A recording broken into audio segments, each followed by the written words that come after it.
The alarm had been screaming for 11 seconds before Cadet Vorth understood that the sound was real. He was standing in the observation gallery above Training Base 7, stylus frozen mid-stroke on his datapad, watching a routine navigation drill dissolve into something that would occupy every review board at the Intersect Military Collegium for the next 30 rotations. The drill involved a 12-cadet fire team running a simulated corridor breach under suppressive conditions, flash concussives, magnetic disruption fields, shifting gravity plates. Standard fare for third-term cadets. Vorth had run a version of it himself 2 terms ago and remembered it as exhausting, humbling, and completely survivable. What he did not remember was the gravity plates reversing polarity in sequence, turning the corridor into a tumbling cylinder that flung cadets into walls, ceiling, and each other with enough force to trigger the bay's emergency medical protocols. The first cadet hit the far bulkhead spine first. Vorth heard the crack through the gallery's acoustic dampeners. The second went sideways into a support strut and folded around it, limbs trailing. A third simply dropped, the concussive flash catching her across both auditory membranes at point-blank range. A malfunction, clearly, since the charges were supposed to detonate at regulation distance. She lay on the deck with her hands pressed to the sides of her skull, and her mouth open in a scream that Vorth could see but not hear over the alarm. A fourth cadet, a young Valori from one of the frontier colonies, slammed into a gravity plate junction box and went spinning into the drainage channel. A fifth and sixth collided midair as the plates cycled again, their bodies tangling briefly before the next reversal threw them apart. A seventh hit the deck face first, bounced, and did not move.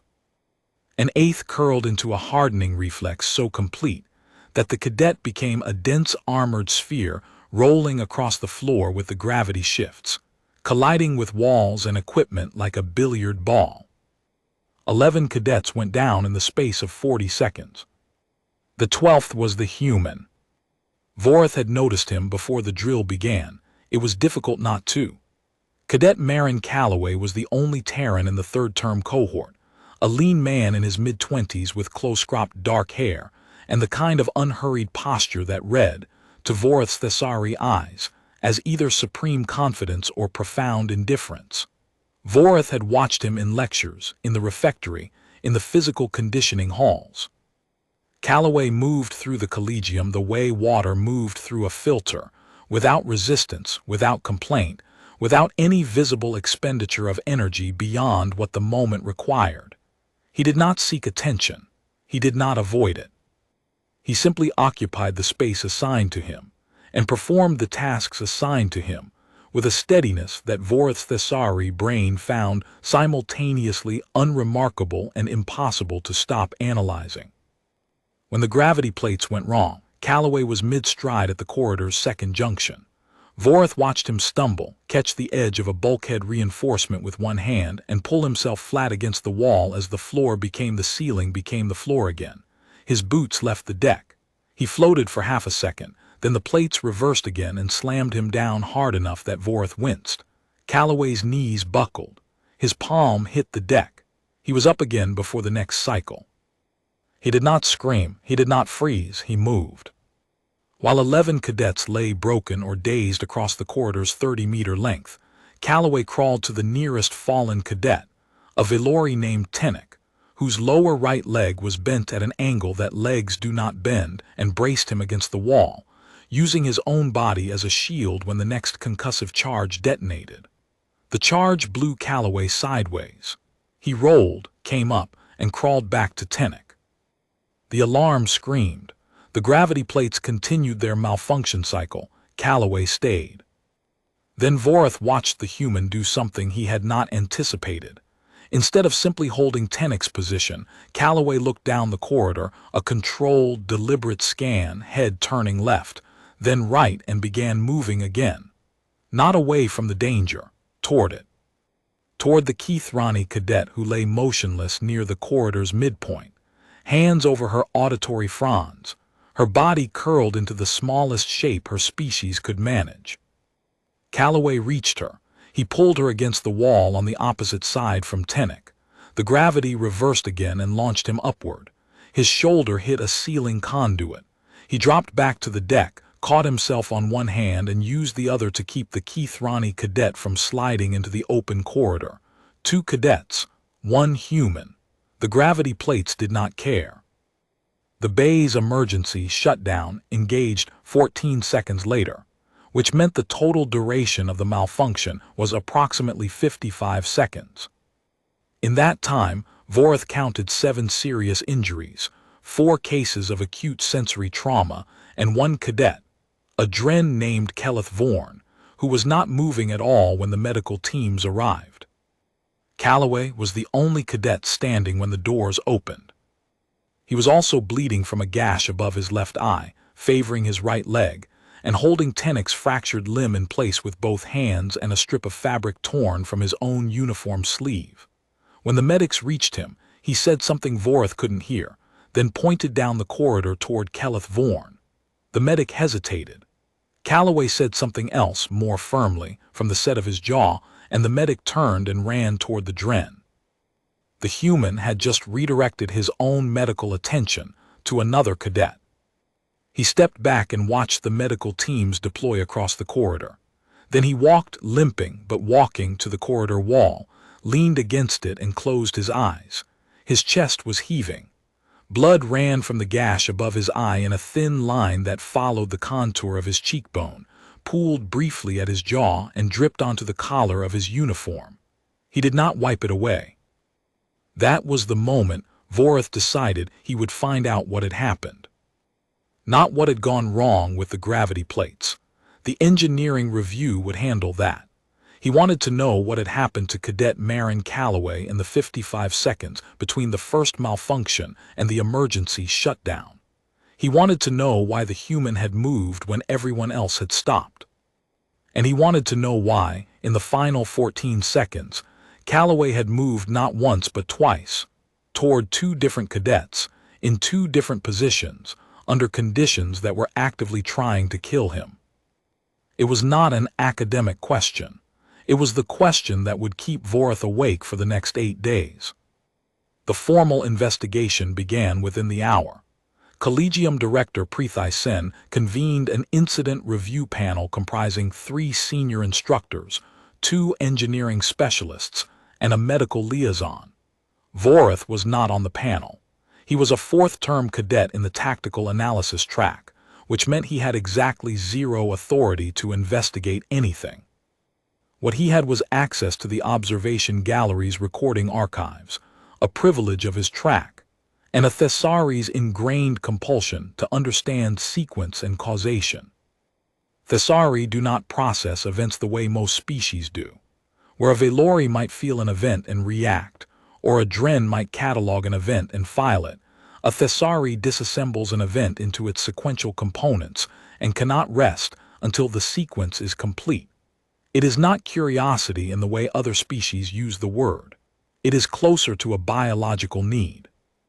An incomplete sequence produces a low-grade discomfort in the Thessari cerebrospinal matrix that intensifies over time, like a wound that will not close. The sequence Vorth could not close was this: 12 cadets entered a drill, 11 fell, 1 did not. Why? He started with the recording. The gallery's overhead cameras captured the full 30-meter corridor from 4 angles. Vorth watched the footage 9 times on the first day, isolating Calloway's movements frame by frame. What he found was not what he expected. Calloway was not faster than the other cadets. He was not stronger. His reaction time, measured against the recording's timestamp, was within standard human parameters, quick by galactic averages, but not remarkably so. 2 of the Velori cadets had faster initial reactions. A Dren cadet named Osk actually began moving toward the wall a full second before Calloway did. The difference was that Osk stopped. Vorth rewound the footage and watched the Dren's movements. Osk lunged toward the wall, caught it, and then the second gravity reversal hit. His grip broke. He tumbled. And when the plates stabilized for a brief half-second window, Osk did not move again. He curled into a protective posture, knees drawn up, arms over his head, spinal ridge compressed, and waited for rescue. It was a rational response. Dren biology prioritizes structural self-preservation. When the environment becomes unpredictably hostile, Dren physiology triggers a hardening reflex. The musculature locks, the exoskeletal plates overlap, and the organism becomes a dense, armored ball that can survive impacts that would kill most species. Osk's body did exactly what Dren bodies are designed to do. Calloway's body did not do what human bodies are designed to do. Or rather, and this was the part that kept Voreth's cerebrospinal matrix firing long past the station's simulated midnight. Calloway's body did exactly what human bodies always do. It just was not what Voreth had expected that to look like. He went back to the footage one more time and watched Calloway's face. Not his limbs, not his trajectory through the corridor, but his face, frame by frame. The gallery cameras were high-resolution enough to capture micro-expressions, and what Voreth found there complicated his emerging theory in ways he needed to sit with. Calloway was afraid. It was not the wide-eyed, frozen terror that Voreth had seen on the Keithrani cadet's face, or the blank shutdown of the Dren. It was a tighter thing, a compression around the eyes, a setting of the jaw, a tension in the muscles of the forehead that the human behavioral database identified as controlled fear. The fear was present at frame 1247, the first reversal, and it never left. It was still there at frame 1891, the final frame before the emergency shutdown, when Calloway was on his knees next to the Keithrani cadet with one arm braced over her head and the other holding the wall. The fear was there the entire time, every frame, every crawl, every impact. The human had not operated in the absence of fear. He had operated in its continuous presence. The fear had been a passenger in every decision, and every decision had overruled it. Voreth pulled the human's medical intake file, another privilege of the tactical analysis track, though technically limited to anonymized data. The file confirmed what Voreth already suspected. Calloway had no genetic modifications, no cybernetic augmentation, no pharmaceutical enhancement beyond the standard Collegium immunization suite. His bone density was within normal human range. His cardiovascular capacity was above average for his species but unremarkable by Collegium standards. His pain tolerance rating, assessed during intake, was listed as nominal. Nominal, the word sat in Voreth's mind like a stone in still water. He watched the recording again. Frame 1247, the first gravity reversal. Calloway stumbles. Frame 1253, Calloway's hand catches the bulkhead.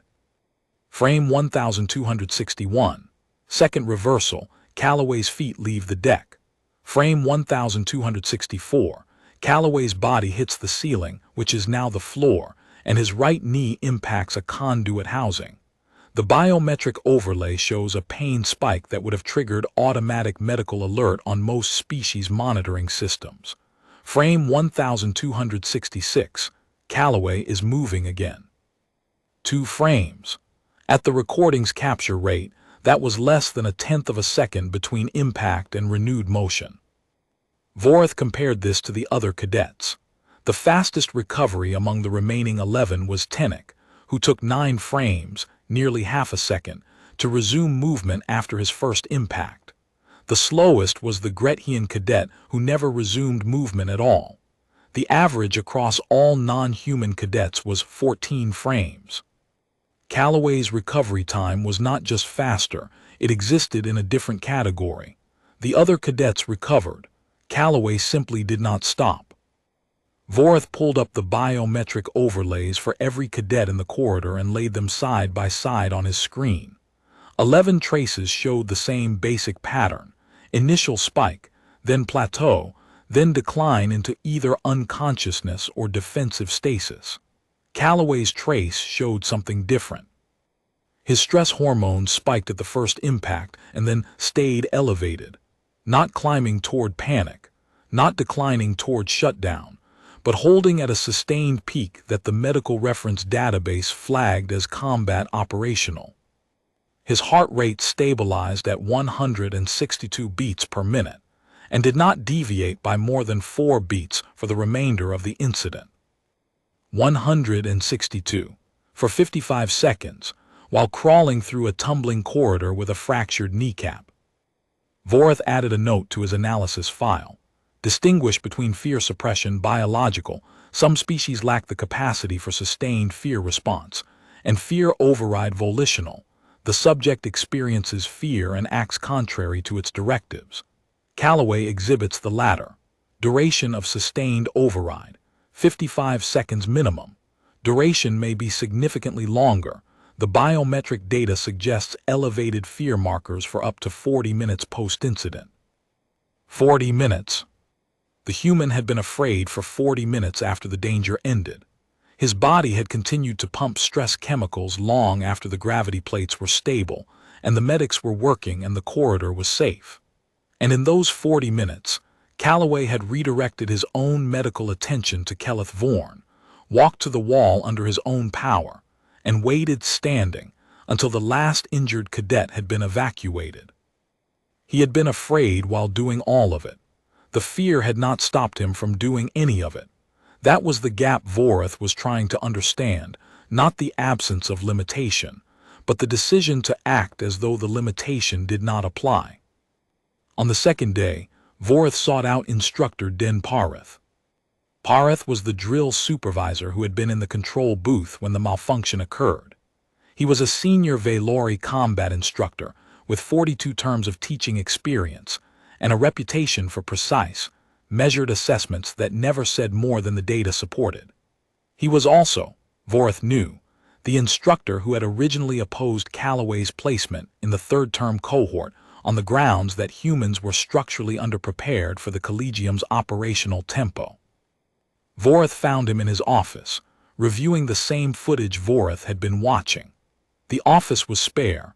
Valori do not decorate functional spaces, but Vorath noticed that Parath had the biometric overlays open on a secondary screen, arranged in the same comparative layout Vorath had used.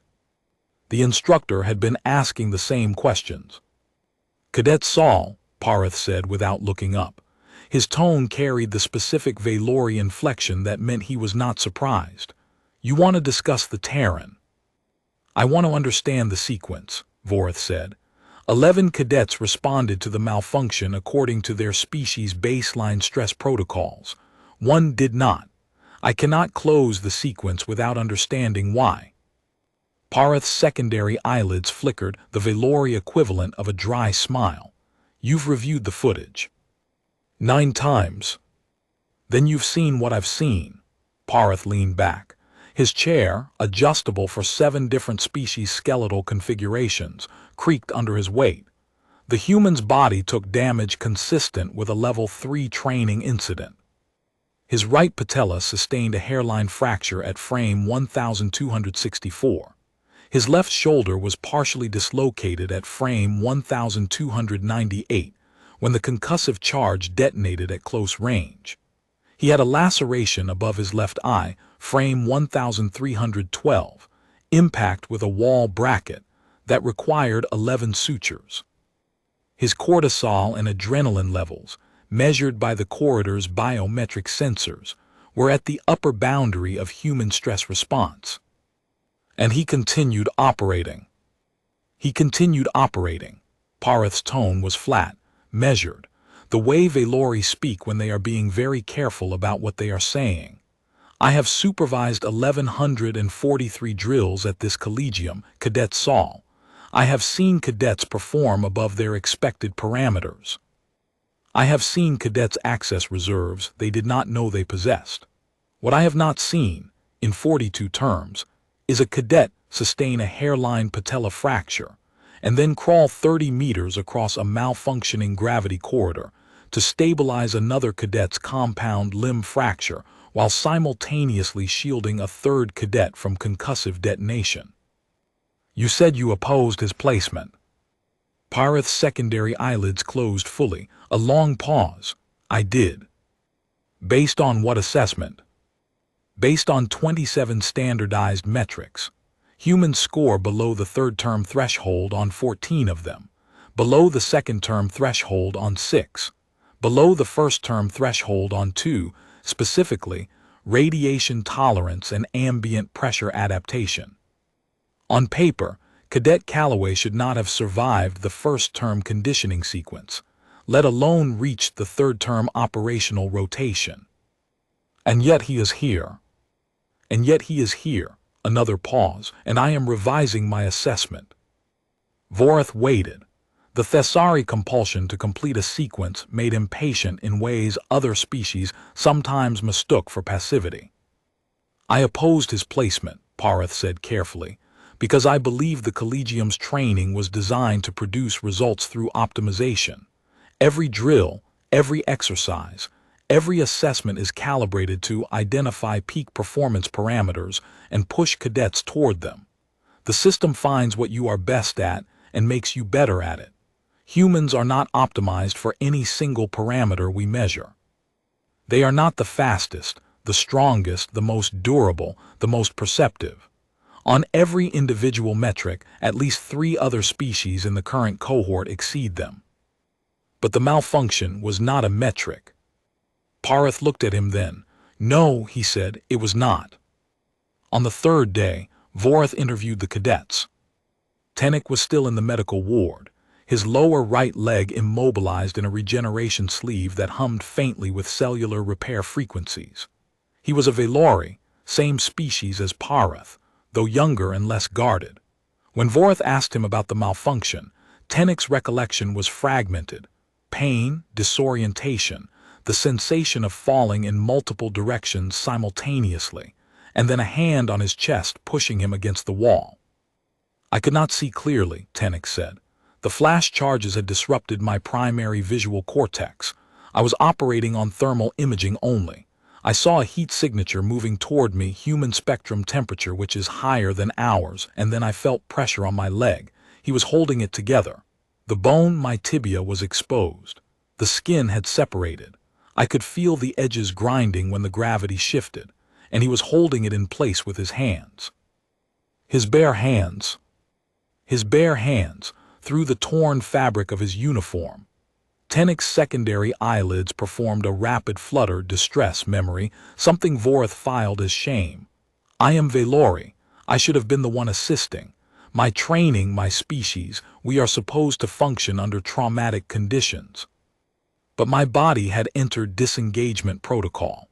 My visual cortex was impaired, and my nervous system decided that the optimal course was to minimize further damage and wait. What did he say? He said, I've got you, don't move. 4 words. Tenek paused. His voice dropped in register, the Velori shift that indicates deep sincerity. I have replayed those words many times, Cadet Saul. Not the content is simple. The tone. He sounded as though he were directing a routine exercise, as though the corridor were not trying to kill us. As though holding a compound fracture together, while the deck tried to throw him into the ceiling, was simply the next item on a list of things that needed doing. Vorth spoke to the Keithrani cadet next, CL Rath, a second-year transfer from the diplomatic track who had been reassigned to operational studies after showing aptitude in crisis response simulations. She was in her quarters, her auditory fronds wrapped in dampening gel. The proximity detonation had caused microhemorrhaging in her sensory membranes. She could hear, but every sound arrived wrapped in static. I was down, she said. Her voice was careful, each word placed like a step on uncertain ground. The charge went off beside my head and everything became noise. I curled up. Keithrani, when our auditory system overloads, our motor function degrades. I couldn't coordinate my limbs. I was lying in the corridor and I could feel the gravity shifting and I could not make my body respond. When did you become aware of the human? When he pulled me to the wall. His hand was on my arm here. She touched the upper part of her forearm where the Keithrani dermis is thinnest. I could feel how warm he was. Humans run hotter than any species in the cohort. His grip was very firm and very steady. The gravity reversed and I felt him brace. His whole body went rigid for a moment, absorbing the shift, and then he placed me against the wall and covered my head with his arm. He shielded you with his body. The next charge detonated and I felt the impact travel through his torso. The shock wave hit him and passed through to me at maybe 30% of its original force. He absorbed the rest. She paused. The static in her hearing seemed to intensify for a moment. She winced, and then continued. I asked him afterward why he did not simply secure one position and stay there. He had already stabilized Tenek. Any reasonable assessment would conclude that one rescued cadet was sufficient under the circumstances. The corridor was still malfunctioning. Every additional movement increased his injury risk. What did he say? He said, "You were closer than the door." Vorth spoke to Osk next. The Dren was physically undamaged. His hardening reflex had protected him completely. But he was subdued, his normally iridescent carapace dull with what Vorth recognized as Dren shame pigmentation. The color shift was involuntary. Dren cannot control their shame display any more than humans can control their blushing. I froze, Osk said. My body locked. I could hear the others screaming, and I could hear the human moving his boots on the deck, the sound of his breathing, which was very loud and very fast, and I could not make myself move. My plates sealed, and I became an object. He paused. His mandibles clicked in the pattern that indicated deep self-assessment. An object that was very safe and very useless. Your response was biologically optimal for your species. Yes, Osk said, and it accomplished nothing. The mandibles clicked again.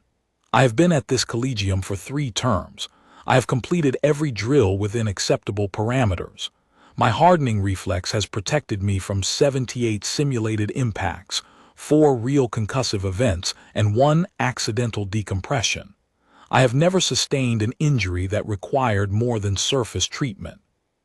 And in the 55 seconds that mattered, the 55 seconds when the drill became real, I contributed nothing. The human, who is weaker than me, slower than me, more fragile than me, contributed everything. Vorth interviewed 2 more cadets that afternoon.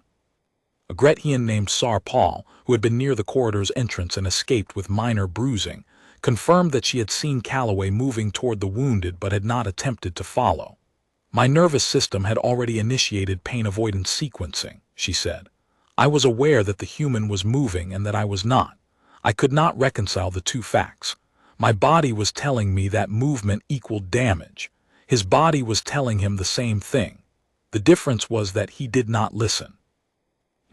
The last cadet Vorth spoke to that day was a young Velori named Ren Astor, a first-generation cadet from one of the Velori frontier colonies. Ren had been the 5th cadet to fall, a glancing impact with a gravity plate junction box that had dislocated his primary shoulder and sent him spinning into the drainage channel.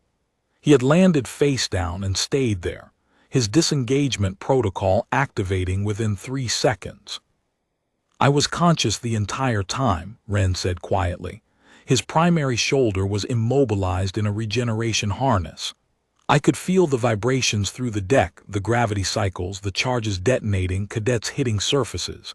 And through all of it I could hear one set of footsteps, just one, moving steadily, stopping, then starting again. Stopping, starting. I did not know it was the human until afterward, but I knew it was someone, and I knew they were choosing to move while the rest of us had chosen to be still.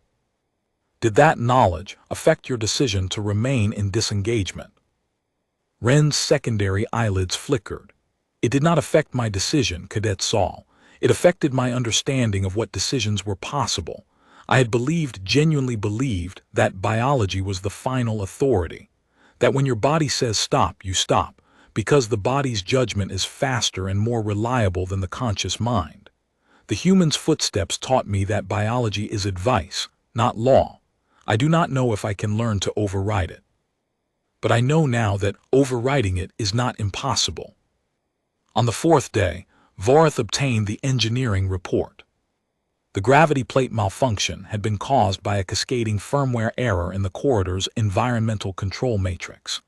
A software patch applied 6 days before the drill had introduced a feedback loop that, under certain load conditions, caused the gravity plates to cycle through their full polarity range instead of maintaining the programmed gradient.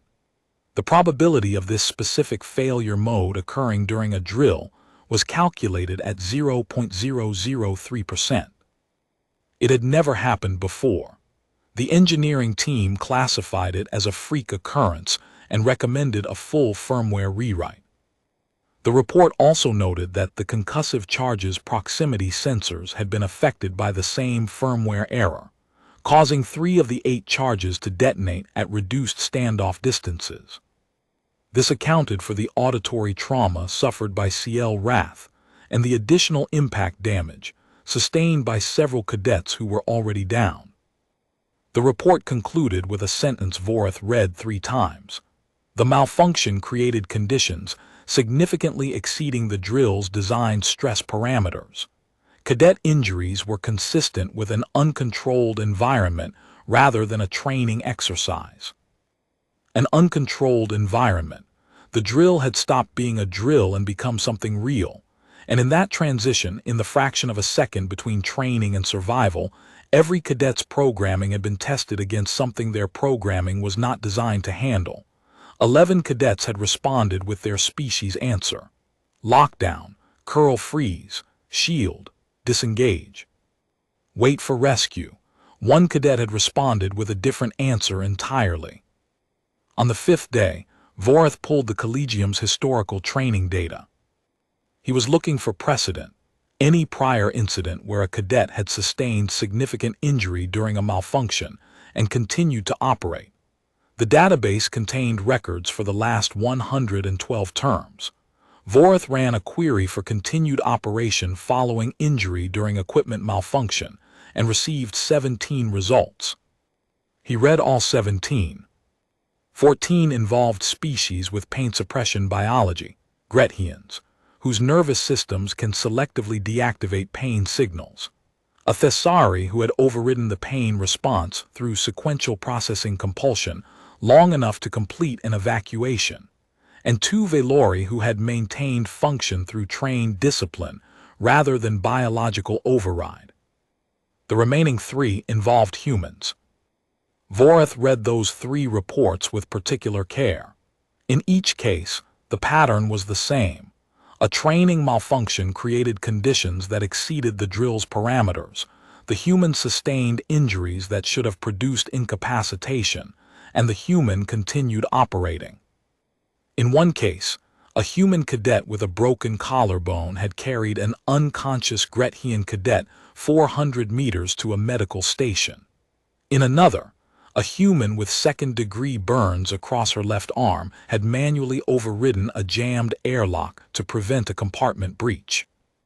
In the third case, the oldest, dating back 37 terms, a human cadet with a punctured lung had walked, unassisted, from the training bay to the medical ward, a distance of 900 meters, because, as the incident report noted, he did not want to burden the medical team with a stretcher retrieval when they were already treating other casualties. He did not want to burden them. He then pulled Calloway's routine training evaluation from his first 3 terms. In every physical assessment, Calloway's scores were adequate, never outstanding, never deficient, simply adequate, a narrow band of acceptable performance that, on closer examination, represented something extraordinary. Calloway's training logs showed that he ran every endurance circuit at 91 to 95% of his species' maximum output. Every other species in the cohort ran their circuits at 60 to 75%. The Collegium's training was designed for that range, for species whose biology allowed them to perform well within their limits, building gradually toward peak capacity. Calloway had no such margin. He had been running at near maximum from his first day. And he had done it every day, without complaint, without accommodation, and without anyone noticing. because the raw numbers were adequate, and the collegium only looked at raw numbers. The human had been quietly performing an act of endurance that no other species was being asked to match, and the evaluation framework had classified it as unremarkable because it did not know how to see what it was looking at. Vorath stared at that line for a long time. He cross-referenced the 3 incidents against the species distribution of the collegium's cadet population over the same period. Humans had never comprised more than 0.4% of the student body. 3 incidents of continued operation under failure conditions, out of a population that never exceeded 4 individuals per term. He then pulled Calloway's routine training evaluations from his first 3 terms. In every physical assessment, Calloway's scores were adequate, never outstanding, never deficient, simply adequate, a narrow band of acceptable performance that, on closer examination, represented something extraordinary. Calloway's training logs showed that he ran every endurance circuit at 91 to 95% of his species' maximum output. Every other species represented in the cohort ran their circuits at 60 to 75%. The collegium's training was designed for that range, for species whose biology allowed them to perform well within their limits. Calloway had no such margin. He had been running at near maximum from his first day. And he had done it every day, without complaint, without accommodation, and without anyone noticing, because the raw numbers were adequate, and the collegium only looked at raw numbers. The human had been quietly performing an act of endurance that no other species was being asked to match, and the evaluation framework had classified it as unremarkable because it did not know how to see what it was looking at. On the 6th day, Vorath found Calloway. The human was in the physical rehabilitation wing, running a balance exercise on a low-gravity platform. His right knee was wrapped in a compression brace, and the sutures above his eye had been replaced by a thin line of regenerative adhesive. He was moving with the careful, deliberate gait of someone managing pain, without acknowledging it. Calloway saw him standing in the doorway and said, "You're the one who's been pulling my footage." Vorath's prepared sequence of questions collapsed. "The gallery archives log access requests," he said. "I did not realize they were shared with the subjects." "They're not," Parath told me.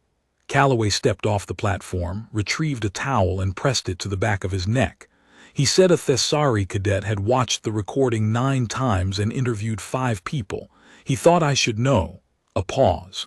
"He also said you were trying to understand something." "I am trying to understand why you moved." Calloway looked at him. The human's eyes were a pale gray-green, and they held an expression Vorath could not immediately categorize. It was the look of someone who had been asked a question they had already answered for themselves a long time ago, and were now deciding whether to share the answer. "Sit down," Calloway said. They sat on the rehabilitation wing's bench, a cold slab of polymer designed for species with exoskeletal support structures, uncomfortable for both of them. Calloway stretched his injured leg out straight and rested his hands on his knee. "You want the real answer, or the one that looks good in a report?" "The real one." Calloway nodded. "The real answer is that I don't know how to stop." Vorath waited. "That's not modesty," Calloway said. "It's not bravery. It's not some human superiority thing. It's a deficit, if you want to call it that. When things go wrong, actually wrong, not drill wrong, something in my head refuses to accept that stopping is an option. I felt my knee break. I knew it was broken.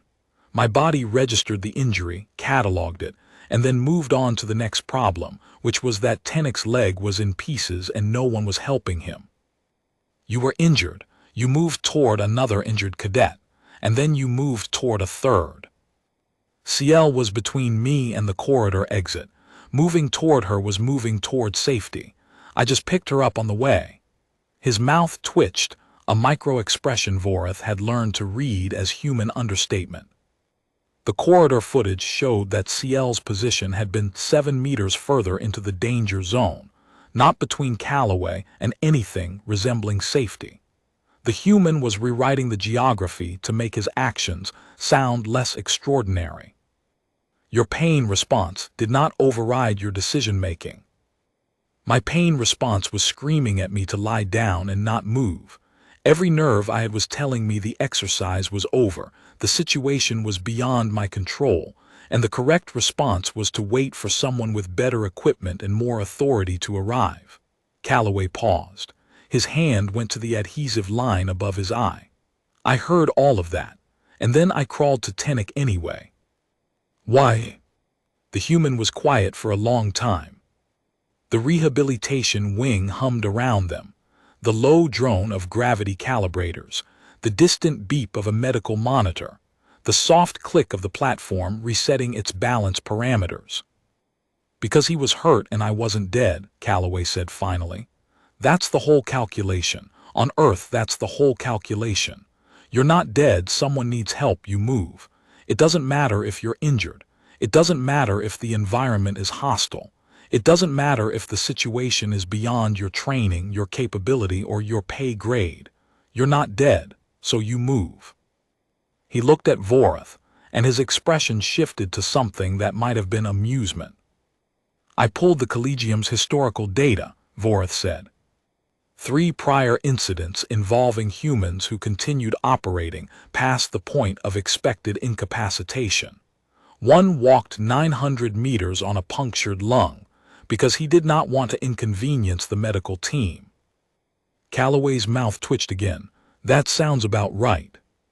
Your body told you to stop, and you overrode it. My body tells me a lot of things.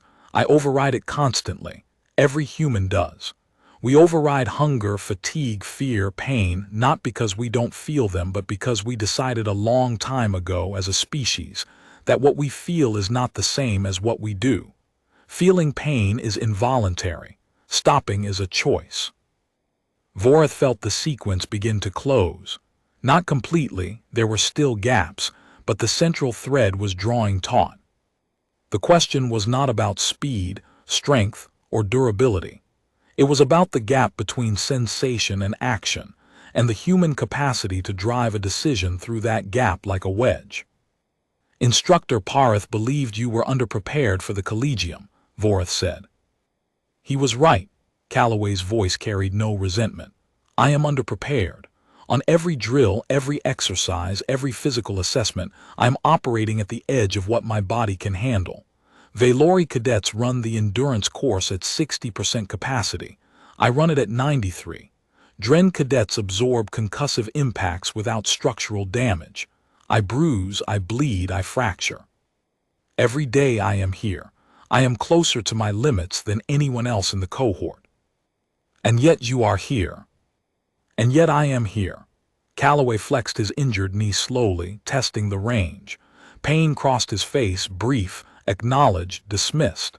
Do you know what humans call the space between capability and collapse? Vorath did not.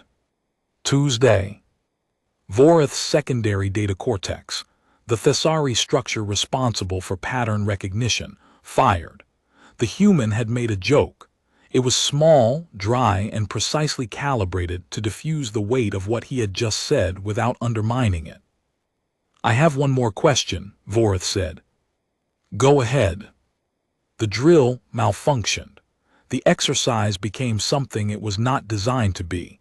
11 cadets responded according to their biology. You responded according to something else. What do you call that something else? Calloway rubbed the adhesive line above his eye. Stubbornness, he said. Mostly. A little bit of fear, the kind that pushes you forward instead of pulling you back. And something my father told me when I was very young, which is that the people who move when everything falls apart are not the people who are not afraid. They're the people who have practiced moving while afraid so many times that it becomes automatic. It's not talent. It's mileage. You practiced. Every day. On Earth, we call it training, but it's not training the way the Collegium means it. The Collegium trains you to perform optimally in controlled conditions. Earth trained me to perform adequately in uncontrolled conditions. There's a difference. The Collegium wants perfection inside the lines. Earth taught me that the lines will break, and when they do, adequate beats perfect every time because perfect has stopped moving and adequate is still crawling. Voreth understood the difference. He had just watched it play out across 30 meters of malfunctioning corridor. On the 7th day, Voreth attended the Incident Review Panel's preliminary session. Director Sen presided, her Keithrani fronds arranged in the formal configuration that indicated official proceedings. The panel had reviewed the engineering report, the medical assessments, and the corridor footage. Their preliminary finding was that the malfunction was a systems failure with no negligent cause, and that cadet injuries were an unfortunate consequence of an unpredictable event. Voreth sat in the gallery and listened as the panel worked through its agenda with bureaucratic precision. They discussed the firmware error's root cause. They discussed the charge proximity sensors. They discussed the response time of the emergency shutdown protocols, 69 seconds from first anomaly to full shutdown, which the panel agreed was within acceptable parameters despite the fact that 11 cadets had been injured in the interim. They discussed whether the corridor's gravity plates should be replaced or refurbished. They discussed liability frameworks, insurance implications, and manufacturer notification requirements. They did not discuss Callaway. An hour into the session, Parith raised his hand. Director Sen acknowledged him. "The panel's scope covers systems and safety," Parith said. "I submit that it should also cover cadet performance under the conditions the system's failure created." "Cadet performance is assessed through standard evaluation channels," Director Sen replied. "This panel's mandate is infrastructure." "With respect, Director, the infrastructure failed. When it failed, 1 cadet continued to operate and 11 did not. I suggest that the disparity is relevant to how we design and evaluate our training programs."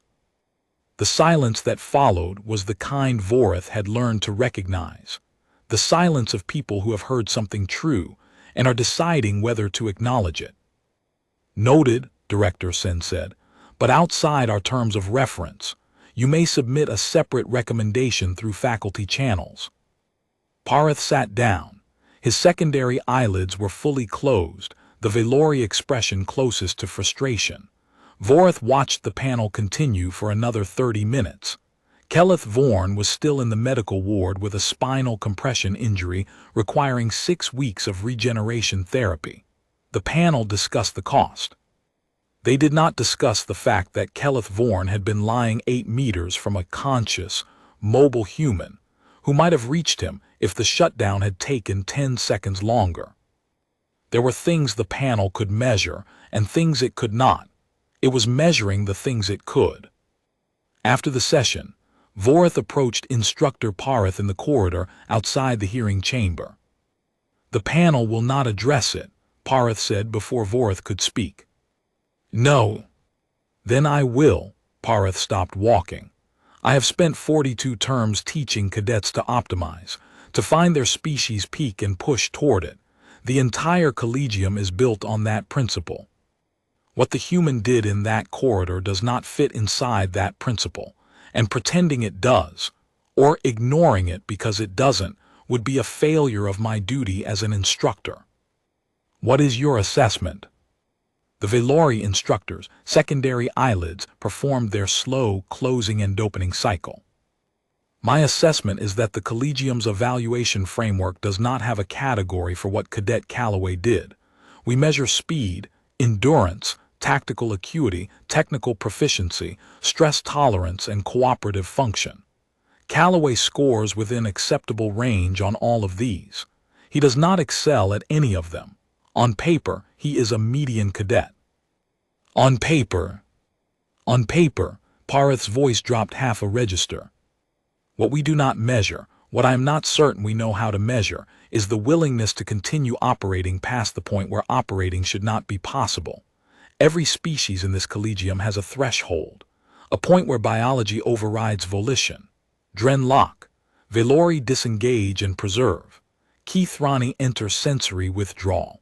Thesari, your people begin sequential narrowing, reducing cognitive scope until only the most essential functions remain. And humans. Humans appear to lack a reliable threshold. Parith's tone was the flattest Vorith had ever heard it. Or rather, their threshold exists, but their capacity to override it is so persistent and so practiced that it functions, for practical purposes, as if it does not. That should not be an advantage. It should not. In optimized conditions, it is not. A cadet who cannot stop pushing past damage is a liability. He accumulates injuries, ignores medical warnings, trains through fractures. Calloway has been flagged by the medical staff 3 times this term. Parith paused. But we do not train cadets for optimized conditions. We train them for war. And war is the place where conditions are never optimized. And in unoptimized conditions. Parith looked at him. In unoptimized conditions, he is the only one still moving. On the 8th day, Vorith wrote his report. No one had asked a 4th-term tactical analysis cadet to produce an independent assessment of a training incident. But the Thesari compulsion did not care about requests. The sequence demanded completion, and the completion demanded a record. He titled it, Cadet Performance Under Uncontrolled Conditions, a sequential analysis of training base 7 incident 4471. He wrote for 9 hours. The report ran 28 pages. It included frame-by-frame analysis of all 12 cadets' movements, cross-referenced against species-specific stress response baselines. It included excerpts from his interviews with Tennick, Osk, CL, Sar Paul, Ren Astor, and Calloway. It included the 3 historical precedents involving humans. It included Calloway's training logs, the 93% operating capacity the evaluation framework had classified as adequate. And it included a recommendation. The Collegium should add a new evaluation category called operational persistence under degraded conditions. The capacity to continue performing mission-relevant actions after the mission parameters have collapsed, using whatever capability remains, for as long as the operator remains conscious. Vorith filed the report. The track supervisor, a Grethian named Dav Resh, contacted him within 4 hours. This is above your grade, Cadet Saul. I am forwarding it to Instructor Parith. The next morning, Parith requested a meeting. I read it, Parith said. It is the same conclusion I reached independently, expressed in language I could not have written because I do not think in sequences. The director authorized a working group. I am the lead. The mandate is to develop an assessment framework for what your report calls operational persistence and what I have been calling the Calloway variable. You named it after him. I named it after the data. I want you on the working group, Parith continued. Observer status. Your report will serve as the foundational document. Understood. One more thing. I told you I opposed Calloway's placement. I have formally withdrawn that opposition and replaced it with a commendation. Not for bravery. Bravery is a word we use in ceremonies to describe things we do not understand. I commended him for operational integrity under degraded conditions. He will not care about the commendation, Vorith said. No, he will not. He is currently in Rehabilitation Bay 3, running the balance exercise for the 41st time today despite the medical staff's recommendation that he stop at 15. When I informed him of the commendation, he said, "Thank you, sir," and asked when he could return to the drill rotation. Before leaving, Vorith asked one more question. Do you believe other species can develop the Calloway variable? Ren Astor came to me yesterday, Parith said. He asked if there was a supplementary training program for operating past disengagement threshold. He said he had been thinking about the sound of one set of footsteps on the deck while he lay motionless. He said he wanted to be the second set. What did you tell him? I told him there was no such program. Then I told him there would be. That is what the working group is for. not to study what the human did, to teach it. Vorth walked through the Collegium's central concourse toward the rehabilitation wing. The station's light panels had shifted to the amber tones of late afternoon simulation. Cadets from a dozen species moved through the corridors in clusters, Velori walking in their characteristic paired formations, Dren moving in single file along the wall, a group of Keithrani huddled around a holographic display, their fronds swaying in the synchronous rhythm that indicated group study. Calloway was not among them. He was never among them. He moved through the Collegium's social spaces the way he moved through its training bays, present, functional, separate. Not by choice, Vorth suspected, but by the simple mathematics of being the only member of his species in a population of 3,000. There was no one who shared his frame of reference, no one whose body operated under the same constraints, no one who understood, in their muscles and their bones rather than their intellect, what it cost a human to do what every other species did as a matter of course. Vorth found Calloway in the rehabilitation bay that evening. The human was on the low-gravity platform, his injured leg trembling, his face set in concentration so total it consumed the capacity for any other display. Step, pause. Parth told me about the working group, Calloway said without stopping. He said you wrote a report. 28 pages. 28 pages, about 55 seconds. Calloway's mouth twitched. Must have been a hell of a 55 seconds. It was. Step, pause. Step. Parth said you're going to turn what I did into a metric. Into a category.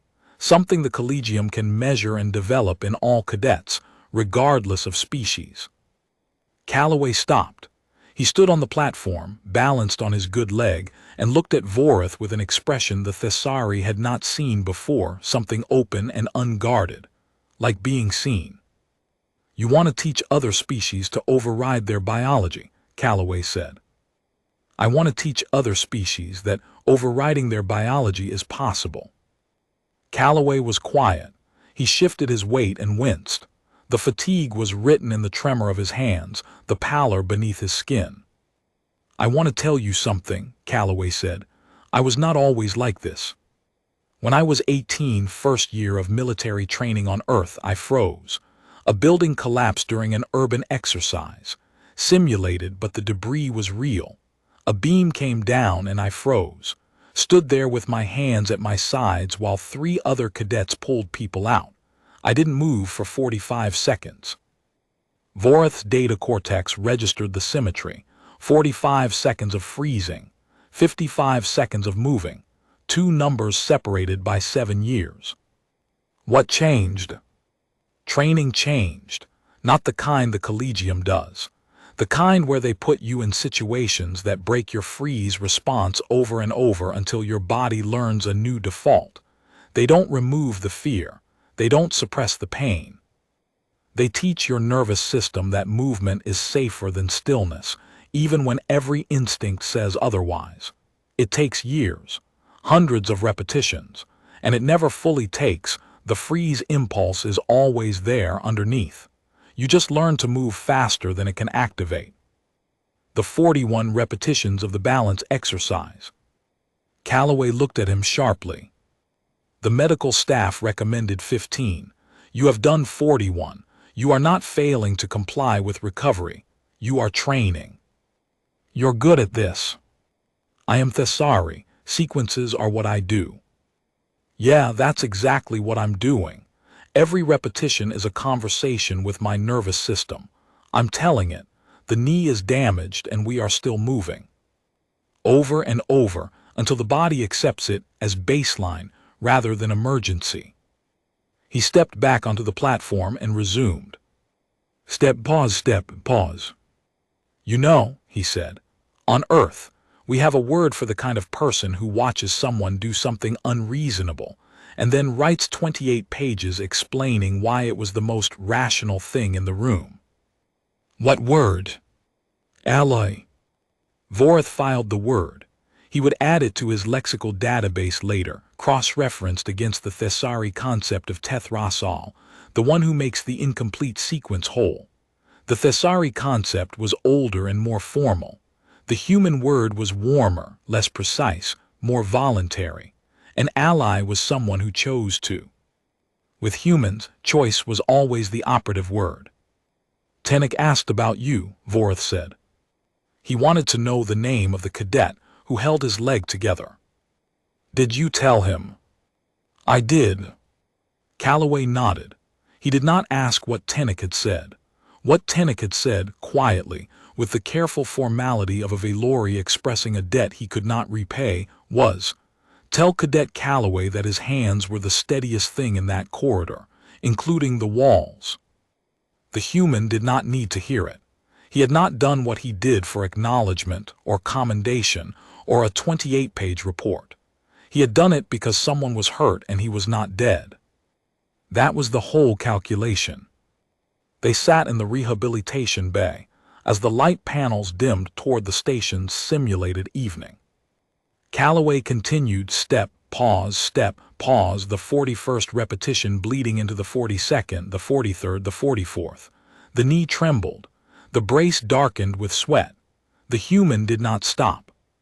Stopping was a choice. Marin Calloway had made a different one. Vorth opened his datapad and began a new file. Operational Persistence, Framework Proposal, Draft 1. The sequence was not complete. It might never be fully complete. Sequences involving humans had a way of extending beyond their expected boundaries, of continuing past the point where continuation should not have been possible. But the Thessari compulsion had shifted from discomfort to purpose, and purpose was something humans understood better than any species in the Collegium. Outside the rehabilitation bay's narrow window, the station turned slowly against the field of stars, a bright, ordered structure in the middle of uncontrolled space.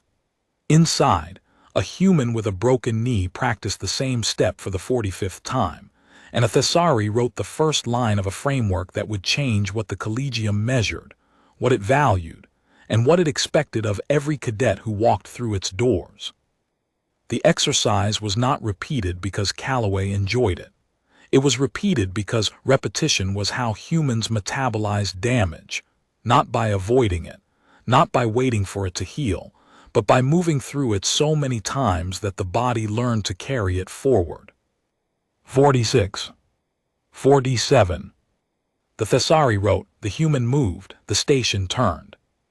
And somewhere in the Collegium systems, a new file appeared. A faculty commendation attached to a 28-page cadet report, both pointing at the same 55 seconds, both reaching the same conclusion. The commendation read, Cadet Calloway demonstrated that the gap between a controlled drill and an uncontrolled event is not a gap in training. It is a gap in character. This Collegium measures training. It should also measure character. Beneath it in the director's precise Keith-Ronnie script, a single annotation, Working Group Approved, Begin Immediately. The human stepped, the Thessari wrote, the station turned. And the sequence at last began to close.